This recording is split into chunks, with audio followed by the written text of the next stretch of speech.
Cheers and salutations. Welcome to everyone that's watching Hard Lens Media. We got ourselves a great show today, and shout out to our CAN TV audience on Channel 21. Without all you wonderful people, our show would not be growing. And if you want to learn more about Hard Lens Media, we go live every Monday through Friday at 9 a.m. Central on YouTube, Rumble, Rockfin, Odyssey, and Kick. Find out more about us on Hard Lens Media, HARDLENSMEDIA.com. That way you can find us all of our links on social media and so much more. Besides that as well, also, folks, we are on Facebook, Instagram, Twitter, you name it, we're there. But besides that, I want to bring up this incredible interview. As we all know, we are in an election cycle, and while the presidential election cycle is overshadowing all of the major news stories, there are other offices that are up for election. And the thing is, in this day and age, a lot of people are dismissing the next generation that's coming up, be it millennials or either that Gen Z. And I'm proud to have on our show a Gen Z candidate that is running not in the Democratic Party,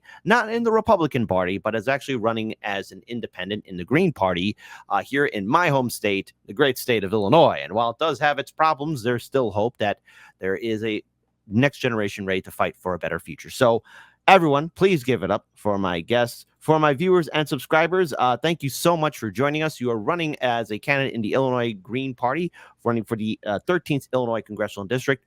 Can you please introduce yourself and tell us who you are and why you are running for this congressional seat?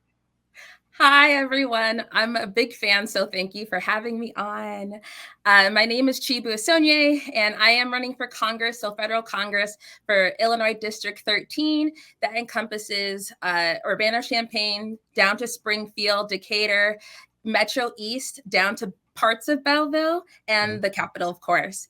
And I've always wanted to be someone that was dedicated to my community and was more so useful to my community. And I have an interest and always have interest in like loving and caring for Illinois. And this past year and a half, I have been very frustrated with the larger Democratic Party, the larger two-party system. And I was a former Democrat and I didn't feel like I had a place. And so I decided to partner my interest in like federal policy, national issues, and partner that with my love of like Illinois and decide I can be useful in going to Congress and actually advocating for like tangible, particular things that would benefit my community.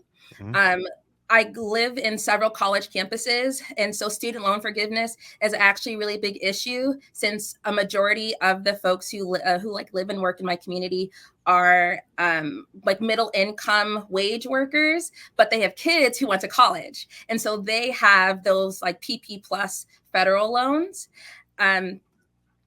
I am going third party and I'm going Green Party because I want to make sure that there's a ballot line access after myself. So that's why I'm running the Green Party in Illinois. It's considered a new party, so there's less signature requirements.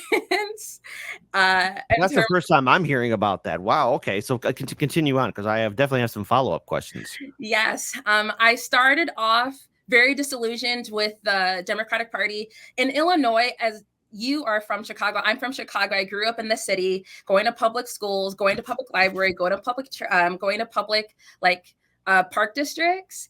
And I grew up under Democratic leadership that was defunding all of my schools, that was defunding the parks and making them shorter, where our summer camps are less and less and less and larger like units. And it was very frustrating to see that all happen under Democratic leadership when my friends and my family were like, yes, rah, rah, rah, rah, making change from the inside. We're Democrats because, you know, we vote blue no matter who, because we're all in Illinois and it's just how we do things. There's an added pressure for me. I'm a daughter of a Nigerian immigrant, identify as African-American. And in Illinois, my experience has been Black folks, Nigerian folks, everybody will, if you're a folk of color, like you'll vote Democrat because we all know that the Republicans are worse and the lesser of two evils. Now, wait. Okay, so here's the thing on what we've been seeing and what myself and a lot of my colleagues in independent media and my viewing audience, and I think for a greater whole, majority of Americans are witnessing the absolute disgusting behavior and the corrupt behavior of both parties as they are one and the same. But what we're seeing from corporate media is that the Democrats, or at least the propaganda we're seeing, is that they care about the social issues. So as you're running as a Green Party candidate and you're getting ballot access, and I don't know if there will be a debate between you and your opponent. That does happen. But overall, what has your campaign dealt with the potential pushback? Because we're seeing this ongoing war by the Democrats since this primary has been lackluster towards third parties, viewing them as a threat. And if you're running as an independent by proxy, you're helping out Trump or either that the Republicans. What has been your campaign's response to that kind of criticism? Because everyone seems to be suffering from Trump derangement syndrome. And while I do understand why people are not a fan of Donald Trump, bigger problem is the overall two-party system, because Trump will come and go, but problem still remains. So how has your campaign dealt with the war by the media, but also those who are, I guess, suffering from Trump derangement syndrome, viewing you as a problem because it will help out Trump or the Republicans? And we all know that's BS, but how have you been dealing with that? And what has been also your dealings with the media as well? Because the media, while they are covering third parties, they're basically smearing you guys. Yes. The Illinois Green Party's presidential candidate who won is Jill Stein. And in Illinois, she has a positive reputation, but she's not as well known. And there was some beef in the party overall about whether we wanted Jill Stein to be the ultimate candidate. And yet we do feel like she has an ability to win if we get ballot access on all 50 states. And so I would say that specifically for my campaign, we've had a great reception. In Illinois, like I said, Democratic Party is not helpful and is just as corrupt as any other place. And our Republican Party is actually small and is the minority. And so really they just pomp and stands to say that they're like more conservative. And so in my community, and that's part of why I'm running as a third party, as independent, is because there's such a disillusionment between like the Democrats, particularly the Democratic National Committee. In Illinois, it's in my community at least, so central Illinois, it's very clear that like it's Chicago that matters, maybe Springfield that matters, and Washington does not care about the farmers, it doesn't care about the students that are here in like the Midwest. Like it's just known that way. And so what I've done to get ballot access is to market myself as someone who will who's actively different. I'm not going to be corrupt because I'm not taking corporate PAC money. I'm a local to the community, so you all know I don't make that much money, and I have no interest in making this a long-standing career. I do want to be obviously again useful to my community, but I'm cool with someone else coming up behind me, and that's again why I'm going third party. What people tend to ask me is, oh, we love that you're Gen Z, we love that you're like young, you have interest. I'm 27. And so I am in the middle between like millennials, Gen Z. I see myself as a Zennial. And so I market myself as a young person who sees the frustration of my older, wiser friends and family. And because I see them being so disappointed, and because I know they will vote blue no matter who, like I can't convince them to vote differently, although it's getting a little dicey with Genocide Joe out here in these streets. Okay. I have a fun fact about that. And so they're like, we wish you'd be a Democrat because it's easier. You'd have the party, you'd sweep, it'd be easy. And I said, yes, but that's not going to help us in this time. It's not going to help a new party gain any momentum. It's not going to even help. We have the Libertarian Party and the Party for Socialism and Liberation in the CU and down the gerrymandered district of Illinois District 13. And so they're strong, but they don't do the political elections in my community. The Green Party is doing that, and the Libertarian Party doesn't do that either. And because, so for Illinois District 13 for House of Rep, I need 12,710 valid registered voters' physical signatures, notarized, compiled within 90 days. So the day actually, it just started March 26th. So whenever you all are watching this, it would have started by then. And I already have people signing. And I have people going out into the community in their free time and phone banking. But the other people say is like, do we even have 12,000 people in our community? Yes, we do. But we do have a lot of students. So getting everyone who's registered, making sure that it's exactly the right signature that they have on file with the election boards. I am anticipating the Democratic Party to spend as thousands, if not hundreds of thousands of dollars challenging these ballot signatures. So that's really the hardest part. I've convinced people that I'm worth the time, money, and energy. I've convinced people that I am here for their values, and I'm really minded in what Illinois needs, what the rural class needs, what the students in our communities need, because it's also important. And so they believe in me, they like me, they wish I was a Democrat because it'd be easier to convince other people to vote for me. But and I tell them, no, you're disappointed. You're unhappy. You don't have clean water in Chicago and in Flint, Michigan. When I was in college, Flint, Michigan was an issue. I'm now back. Still is. I follow Little Miss Flint, Michigan on Twitter, and it's so frustrating because it's been 10 years, and I was a first year in college fundraising for water bottles at my Black Cultural Center, the Black House on U of I campus, and now we're doing the same thing. And so I'm like, these are Democrats, all down the line. But my last straw, and that's when I realized I really can't pretend that the Democratic Party is going to be different and the Democratic Party is going to magically change, when I read for myself the lawsuit that the DNC did, where they basically said that they're allowed to pick who they want for president. And then I saw the Bernie campaign do that. And then for the last election, I saw the same, like, we want Bernie to go, but then we're going to acquiesce. And like you said earlier, people are disillusioned. People are unhappy. People don't even have $50 to give away for a political campaign that everyone else would be corrupt. That's why I was like, I can't be Democrat, because I have to show you that not only is it possible, but it's probably very easy. And it has been so far. Let me ask you this then about your the current incumbent. Obviously Illinois, it's a Democrat. Yes. But what has this current incumbent done for the community? What has been their overall outreach? Have they done town halls or meetings? Have they been knocking on people's doors? And let's be very clear here, folks. The Democrats and Republicans will spend hundreds of thousands of dollars for their campaign if there's going to be a third party or independent. And by the way, folks, and this is something that I think you as well need to be made aware of, that both Democrats and Republicans in the state of Illinois have done everything possible to be a roadblock to not only the Illinois Green Party, but to the Illinois Libertarian Party. And I would advise you to get more signatures, because if there's an I that's not dotted or a T that's not crossed, it will be removed.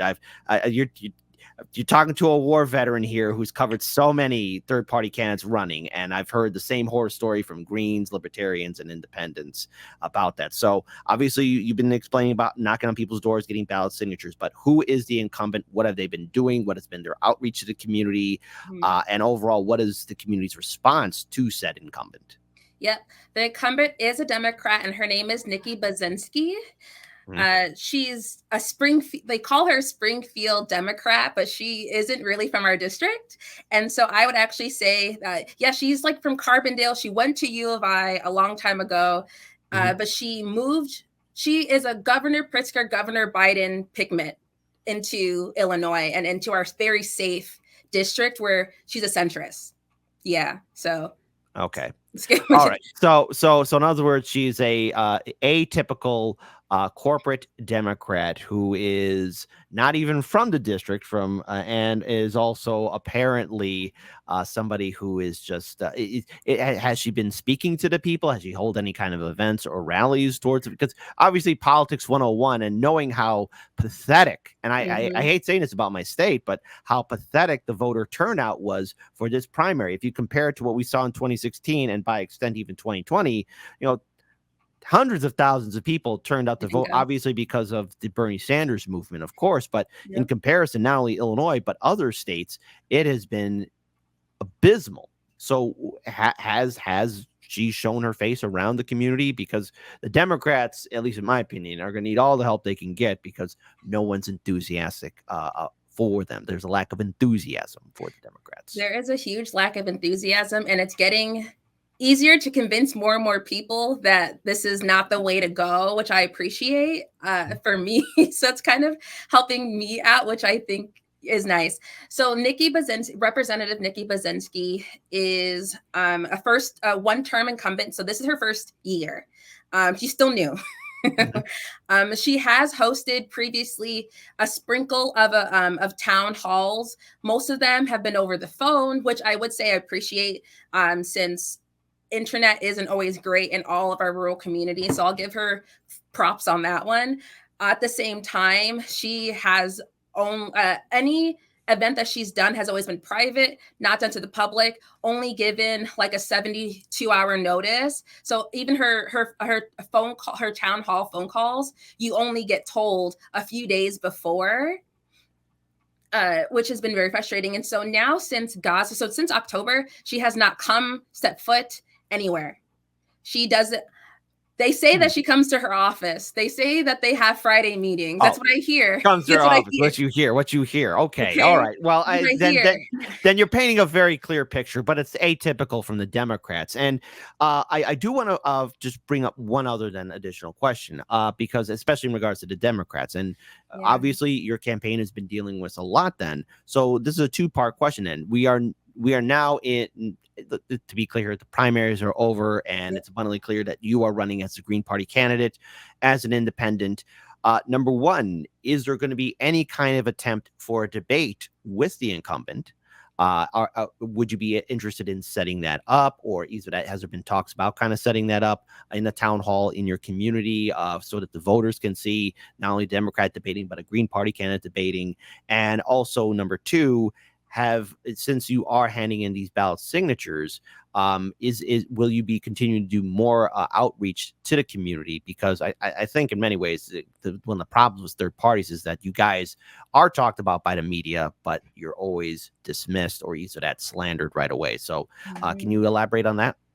Yes, I would be more than happy to debate our current incumbent. I live in the community. I'm here all the time, so she can very much meet me down at her office that's in downtown, which I've been to several times. I have not seen her in on the land that is Illinois District 13. We have invited, interfaith leaders have invited her. Our Palestinian leaders have been inviting her to talk through the war on Gaza, how students in our community who are born and raised here, or folks who are in the diaspora, have been losing family members. And the most she does after months, since October, we have been asking for phone calls and asking for meetings. And just recently, earlier this month or late February, she had a virtual 30-minute phone call, a Zoom call with 3 people. And it was very clear that she didn't want us to videotape it. It was very clear that she wanted the least amount of witnesses possible. And so I would be more than happy to even sit down with her and talk through what are things that she can even be doing right now that would impress the people of our community. I am excited to run, and the Zennials of Illinois want to have political power. At the same time, I was hoping to tap other people, because getting into the public eye, being slandered, raising money, it's something I had to work into. And I believe in ranked choice voting. And so I'm hoping that with the two of us and even the Republican, we're meant to represent the community. We're meant to actually do something for them. And Nikki Brzezinski is not doing anything for us. The Republican Party isn't doing anything for us. The larger corporate parties aren't doing anything for us. And so, yes, I would be more than happy to debate her. This is my first time extending an invitation. So I have not personally reached out. I do believe that we will once I'm on the ballot. Previously, they have the League of Women Voters in my community has done debates / town halls at the same time with using the League of Women Voter like rules, which I know are better structured and all that fun stuff. So I've watched them. I do hope once I'm on the ballot, I will be able to qualify to go to those debates. But no, we have not spoken and talked, and I've never been able to see her or meet her within our community. I would also like our viewing audience to know that this is from October 12th, 2023, and we all know what happened on October 7th, but this is a recent, or not recent, this is from October 12th, where Nikki Brzezinski calls on more aid for Israel. And as we all know from the recent articles from the Washington Post, where there is evidence showing that the Biden-Harris administration knew very well of the human loss, the residential community centers and hospitals that were being deliberately targeted by the IDF. And with that, it is very clear to me that we have a two-party system that's very intent not only to listen to AIPAC, but also in turn continue giving military aid to what is happening, the crisis in Gaza. And this is a good segue in which I want to get your response to, because then I want to talk about ranked choice voting and something that you've worked on. What are your initial plans, at least to, or either that address, or will you attend the DNC convention? Because what is happening here in Chicago, there are 3 activist groups that have filed a federal lawsuit against the city of Chicago, and by proxy, of course, even the Democratic Party, as they are prohibiting activists and organizers from protesting at the DNC convention, which will be at the United Center and by some extent, I believe, McCormick Place as well. And they're trying to keep these protesters out of sight, out of mind. Will you and the Green Party be there at the DNC convention to reach out to potential voters who are either uncommitted or either that really considering crossing that Rubicon and leaving the Democratic Party as a whole? Will the Green Party have a presence there between October 19th through the 22nd? Will you be there? Yes, I will be there. And yes, the Green Party will have a presence there. We will be there alongside our activists and community family who are just as upset and frustrated by the lack of response, and more so the absolute disgusting response by the Democratic Party and the Biden administration. We will all be there protesting and making our voices heard. All right. Well, that's fantastic. Now, here's something that I do want to ask you. And this is something that I think my friend Roger Meadows, good friend of the show, he has talked to us about citizen ballot initiatives. And for those who don't know, citizen ballot initiatives are fundamentally important. And I am in alignment with him for all states citizen ballot initiatives and for the arduous and one day possible task of abolishing all political parties so that we truly have representation. But that will be a fight for another day. You've mentioned that you've worked with citizen ballot initiatives. Can you explain what you have done and how did that relate to ranked choice voting? Because I think my viewing audience wants to know, it's one thing to talk about a fight. It's another thing altogether of actually leading a fight. Can you elaborate on that? I think this is very exciting to hear, and I was glad to talk to you about it before we went live. Yeah. So fun fact, actually, Kit, you introduced me to ranked choice voting and really how it could. Yeah. Yes. Okay. I told you so. I have a lot of libertarian friends. Kit, you vote libertarian a lot of the elections, as you've shared.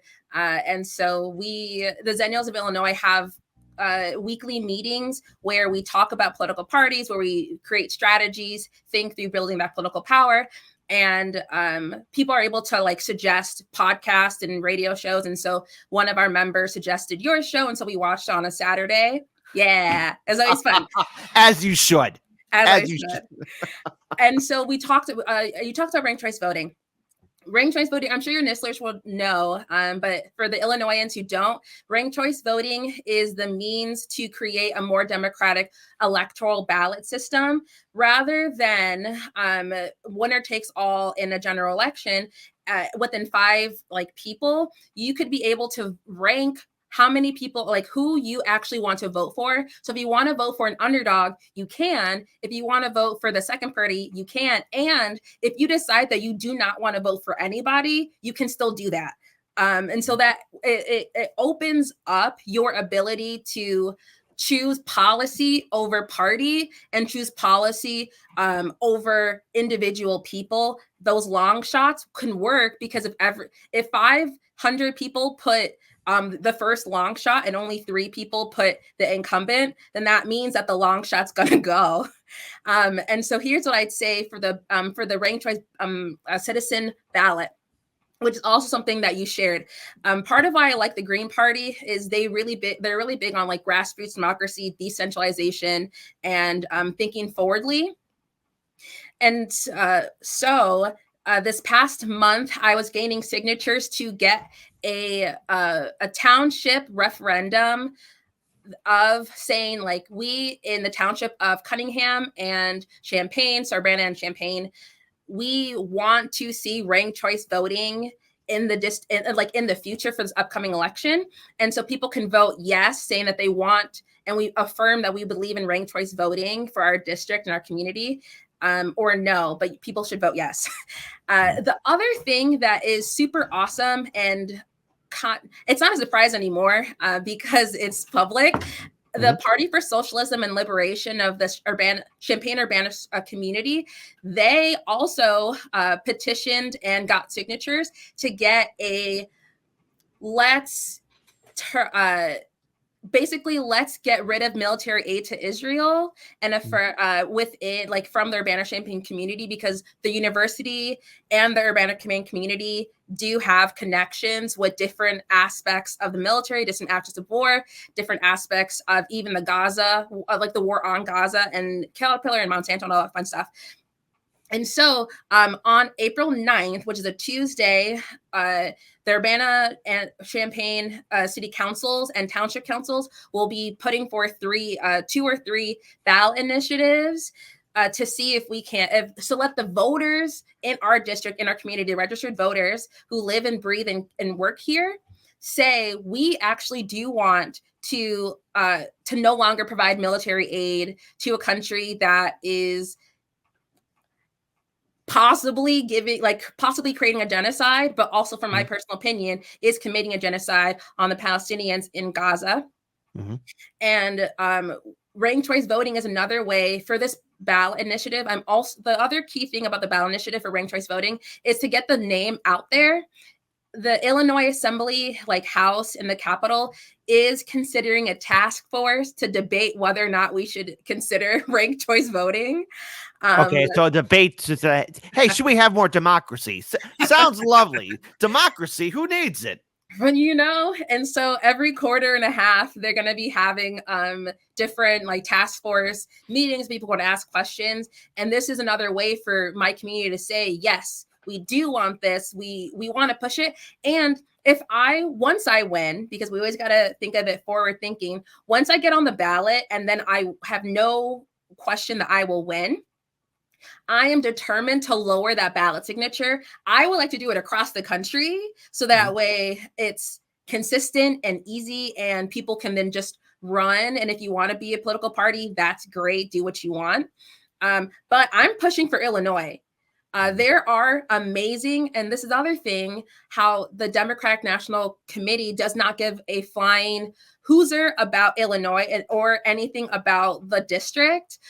There is an amazing legislator in my community. Her name is Carol Amons. She's great. She's amazing. Her family is awesome. She's very beloved. She's a Black woman. Amazing, amazing, amazing. She has done so much work in our community, grassroots democracy, doing everything under the sun, working with everybody. And the way the Illinois Democratic Party treats her, in my personal opinion, is absolutely disgusting. And she should be a senator by now. She should be someone who is even president, like she could be everything under the sun. And if we just stood behind her and continue to prop her up, I have no doubt that she could be the next Shirley Chisholm. Yeah, like that's another woman I love. She's so amazing. And that's the other reason why I don't want to give the Democratic Party my time, my energy, and my youth. Mhm. Well, I will say this. My viewing audience is definitely putting out a lot of positivity towards you, and I did share a link to your campaign where people can follow you. If I Thank were you. to give you just a few suggestions, just number one, obviously, stay at it. You're running as a Green Party, running as an independent, Yeah. and I, for one, salute you. And I just would say that to any libertarian, socialist, non-affiliate, Green, you name it, because the two-party system is very problematic, and they're both one and the same. And I view Biden and Trump not as lesser or greater. They are both the same type of evil, in my opinion. And it's a very sad that we see a click, copy, paste, repeat of 2020. As for good legislators and people who are fighting for a better future, you should not be surprised or shocked by the behavior of the Democratic Party, as Yeah. both parties, let's say Illinois was a red state or blue. Yeah, obviously it's a blue state, but no matter what, in each state, it's always the same. The two-party system is designed to be disgusting and to maintain power. And we had a good colleague of our show, Farron Frosting, who did a lot of great coverage in Washington, D.C. And a lot of these politicians are thinking about their careers 2 years down the road, 4 years down the road, 8 years down the road. And there is a potential hypothetical scenario, as right now we are seeing many Americans looking at another option, be it green, libertarian, independent. And there's a possibility, as we are talking, that you could very well win the Illinois 13th congressional district. Now, that's a lot to be. It's easier said than done, Yes. but it could happen. It can happen. All depends on voter turnout and enthusiasm and how people are discussing with the Democrats. Should you go to Washington, D.C.? And look, I have seen this with the failure of the Justice Democrats and AOC and the squad and everything else. And if you are in Congress, let's be clear here, you will be viewed as a pariah, a villain, and somebody who will be ostracized. How are you preparing to deal with that potential scenario where the Democrats will probably try and force you to be like them? How are you going to deal with the overall swamp? Because going into DC, it's one thing to say you could change it, but that is a true cesspool. And, I love my city, Chicago, but, Chicago's number one in corruption. Add in DC, we become second place, which is pretty shocking. And it says a lot about DC as a whole. So can you tell that, or at least explain how you would be able to handle DC? Because my audience is definitely going to bring that up. Yeah. How are you going to deal with being ostracized? Because you will be a third party candidate. And I would say the same thing to a libertarian. I would say same thing to an independent or a socialist. Yes. Can you talk about that? Yes. I'm hoping to use that to my advantage. Being very clear that I am a working class folk. Like I have particular goals that I believe that the Justice Democrats, the Progressive Democrats have all said that they want and have shared that they've tried to make those moves and the incremental change within the Democratic Party. And my goal and what role I believe I can play is being so much more left than them. I will put forth the demands that the Justice Democrats and the progressives have not been willing to do, able to do, maybe are low-key doing behind closed doors to give them a benefit of the doubt. They're going to be in those meetings with Democrats, but my plan is not to caucus with them. I actually hope to be able to caucus with the Republican Party, if potentially. I have some interesting thoughts about that because I'm a leftist, because I'm progressive, because I'm not a socialist, because socialism, mostly because I don't know enough about socialism to really be an expert to go into socialism. And so I'm really learning about it, but I value things that socialists have hoped for. So like public services, I want that. Healthcare, I want those things. I want to be the most not outside, but if it's obnoxious, that's fine. I'm going to be I'm a hard line. If you want to send more if you want to give the military $800 million bonus after they didn't ask for it and they can't pass an audit, well, I'm not saying yes. Yes, I'll vote no. Hopefully you can figure out all that stuff on your own. Oh, wait, you can't because you don't have the votes? Cool. We have to take 10% of that and directly put it into education. We're taking 15% of that number and we're taking it away and putting it into paying off the student loan forgiveness that Congress has to do, which is why I'm going there. We're not going to do anything else unless we take care of the middle class first. Those are the first things that are on my priority. And I'll be hard line. We need universal health care because it'll be cheaper and more effective and cost effective. We have bills to pay. We have debt to pay. They have debt to pay off and they're not going to do it. So I'm a hard line. I've seen the Republicans do that. I've seen the Republicans do that and the Freedom Caucus do that. We have Freedom Caucus Illinoisans who go to the Illinois Assembly, and they try to make a ruckus. And hopefully I could be a media darling that they let me go out to share that message, and maybe they say that I'm serious. But once I get on the ballot and once I win, you're gonna have to talk to me. I have leverage there. Being part of why I'm an outsider is because I have seen that the Democratic Party does not let you wield the power of being in Congress, of having that seat. So if they're going to make and I will say I don't have any shade towards AOC and the Justice Democrats personally, on the record, but I will say that I'm a bit disappointed in parts of their squad's policy and how they moved the last 4 or so years. And so learning from their mistakes, learning from their path, I plan on avoiding those things. I want you all to hold me accountable. Rake me through the coals because I will learn from people who are older. We have heard that before from many candidates before. I'm just saying, my audience, a lot of us are burnt out. And I will say this, when it comes down to both Democrats and Republicans, they are both the same, and they both are owned by the corporations and by the lobby groups. And it is something that you should be made aware of. And I wish you all the best for your campaign. I do hope that you are able to debate against your opponent, and I do hope that you're able to secure ballot access. But it is a dangerous viper's nest that you'll be flying into. And and here's the thing, my audience will... I'll never forget the words that Jesse Ventura said. And these are words that everyone, especially third parties, need to remember. Jesse Ventura said he was not for having a 3 or 4 party system because it would be just the same as a 2-party system. It would be, instead of a 2-headed monster, it would be a 3-headed, 4-headed monster. And I would encourage you just to look into who and what is running DC and overall the game that is there. So I wish you the best. And as a final note, will you be having any kind of rallies or events? And will you be talking more about ranked choice voting and citizen ballot initiatives before the DNC convention and obviously before the November election? Take it away. Yes, I will be. I'll be having rallies essentially every month at the end of the tail month. So in March on the 30th, I'll be having a rally at their Banner Free Library because all my rallies are going to be at public free places that have accessible parking and accessible spaces. That's something that is important to not only myself, but also to my campaign. And also we'll make it virtual for people who are able to come in person and anything like that. And yes, I will be continuously pushing and talking about ranked choice voting. I have been doing it across the board for the last several months, actually. And I've been convincing my Republican counterparts, Republican friends, that ranked choice voting is not something that they have to be afraid of.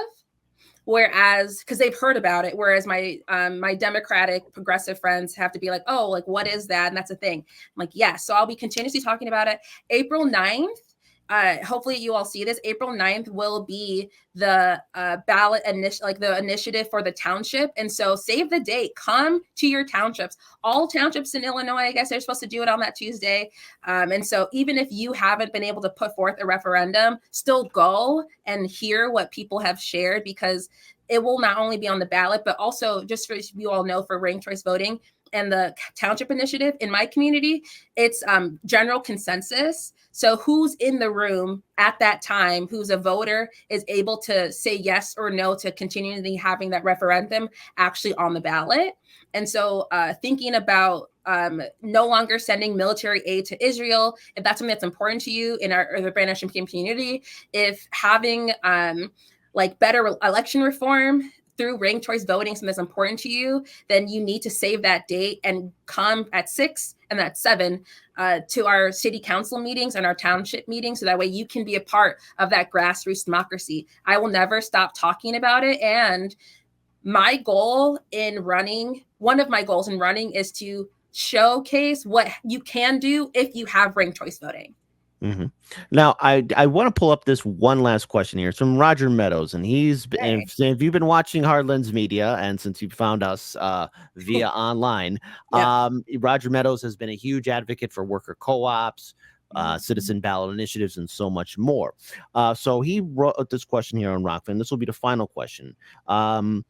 Socialism is an economic system in which major industries are owned by the workers themselves rather than by private businesses or the state.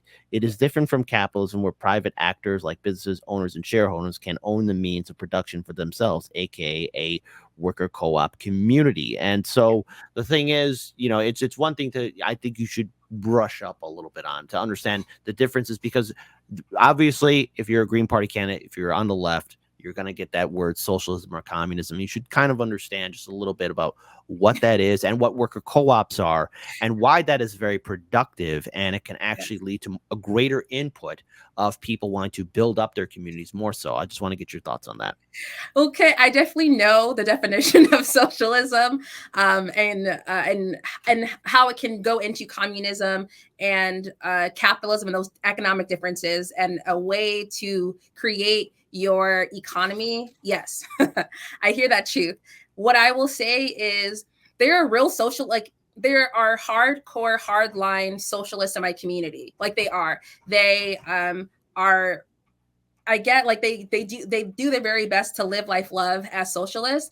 And so I'm trying to give respect to folks who are living the values and who are who are actually, I would say, who probably know more than me, which is why I don't call myself a socialist.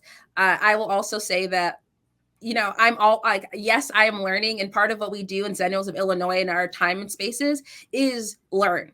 So this is a fun fact. So the first hour we read that article, learn that, read that book, learn about that topic that you've been wanting to brush up on, and then we discuss it and talk about it in mutual aid, mutual conversation, because we can't all know everything, and leaning on the expertise, but also the interest of others, you can then glean a lot more.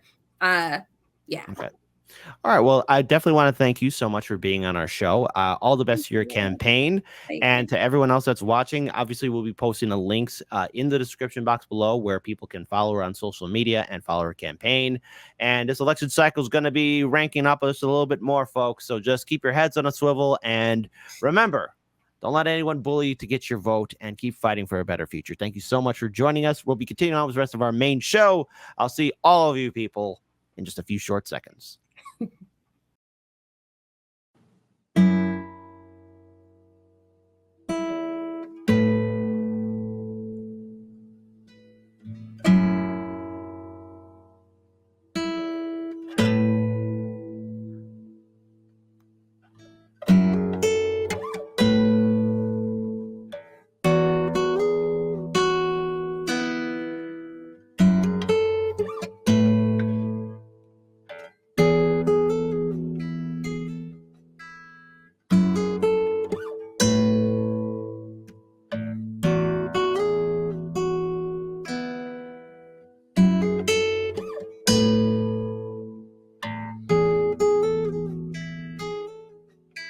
SWAT team took your neighbor today. Watched them as they walked him away. You told yourself extremists come in all different shapes. Met his his eyes and lowered your gaze. Is it too late for us to ever change? We are collecting the dust of better days. They're always watching us, but we're never safe. We're not meant to be safe, not meant to escape. We aren't meant to wake.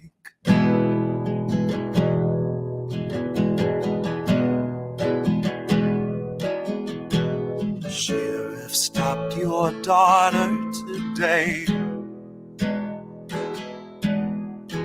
Pepper sprayed her twice in the face. He must have had good reason if he'd treat her that way. At least that's what they've taught you to say. But is it too late for us to ever change? Once we're collecting the dust of better days. They're always watching us, but we're never safe. We're not meant to feel safe, not meant to escape. We aren't meant to wake.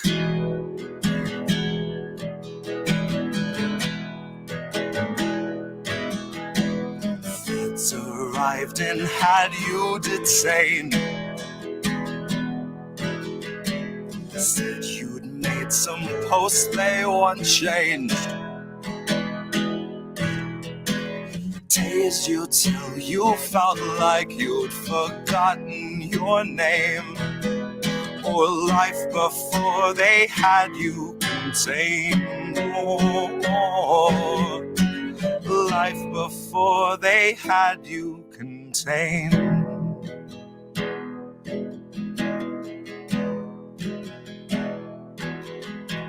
SWAT team took your neighbor today.